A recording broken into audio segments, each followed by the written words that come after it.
एक राजा के मन में यह काल्पनिक भय बैठ गया कि शत्रु उसके महल पर आक्रमण कर उसकी हत्या कर देगा और उसका राज छीन लेगा। इसलिए उसने अपने महल की खिड़कियों और रोशनदानों को बंद करवा दिया। महल के मुख्य द्वार को ईंटों से चुनवा दिया। नतीजा यह हुआ कि महल में अंधेरा छा गया। राजा अपनी सुरक्षा के लिए एक से एक मूर्खतापूर्ण उपाय करता जा रहा था। असुरक्षा और मृत्यु का काल्पनिक भय उसके मन के भीतर सदैव करवटें लेता रहता, इसलिए उसका मन सदैव अशांत रहता था। जो जितने ऊंचे पद पर होता है उसमें असुरक्षा की भावना भी उतना ही अधिक होती है। राजा के नौकर चाकर और मंत्रियों को लगता था कि यह कोई राजमहल ना होकर शमशान की एक कब्र है और हम इस कब्र में रहने वाली जिंदा लाश की सेवा कर रहे हैं। एक दिन एक सिद्ध सन्यासी राजमहल में आए। राजमहल और राजा की दशा देखकर उन्होंने इसका कारण पूछा।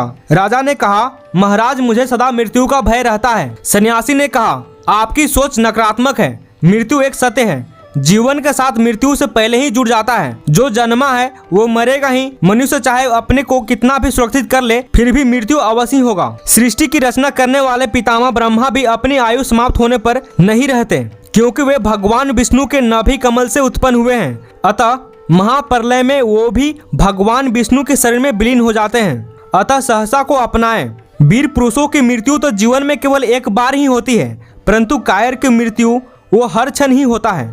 आत्मा अमर है।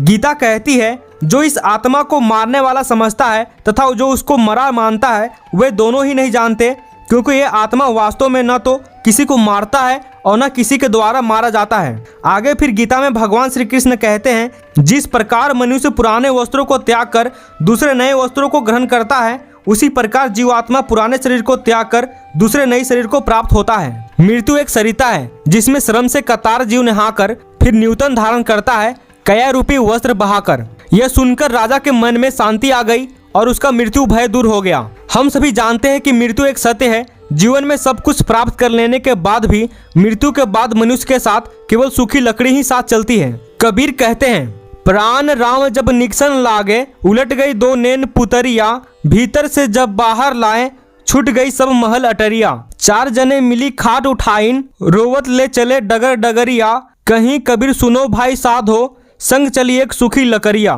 लेकिन कबीर के मन में मृत्यु से भय नहीं, आनंद है। मरने से तो जग डरे, मेरे मन आनंद, मरने पर ही पाएंगे पूर्ण परमानंद। मृत्यु आत्मा और परमात्मा का मिलन है। मृत्यु मुक्ति का साधन है। मृत्यु हमें दुख से मुक्ति देती है। मनुष्य की मृत्यु तभी सुधरती है जब उसका जीवन सुधरा हुआ हो। जीवन तब सुधरता है जो समय का मूल्य जानकर क्षण क्षण और कण कण सदुपयोग करता है। कबीर ने कहा है, खबर नहीं ये जुग के पल की, सुकृत कर ले नाम सुमर ले, को जाने कल की।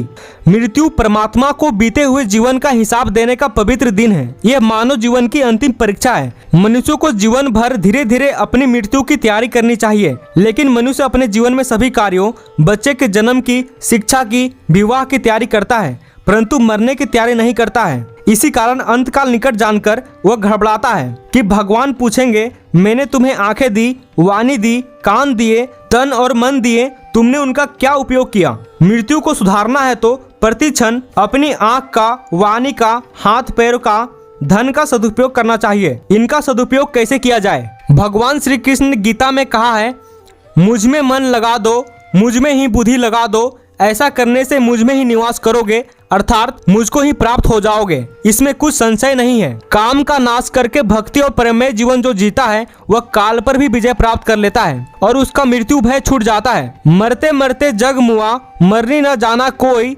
ऐसी मरनी मर चलो, बहुरी ना मरना होए।